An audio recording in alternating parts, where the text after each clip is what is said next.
అసలు స్వామి హనుమ పేరు చెప్తే చాలు. బుద్ధిర్యశో బలం ధైర్యం నిర్భయత్వం అరోగత అజాడ్యం వాక్పటుత్వంచ హనుమత్ స్మరణాత్ లభేత్.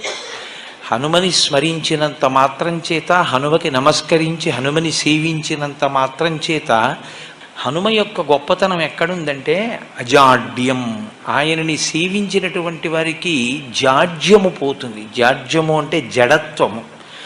జడత్వము అన్న మాటకు అర్థం ఏమిటంటే స్పందన శక్తిని కోల్పోవడం.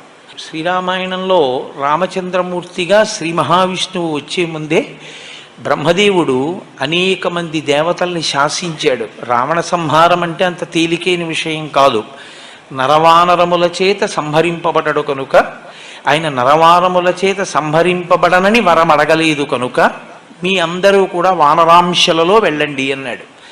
దేవతలందరూ వానరుల యొక్క అంశలలో వచ్చారు.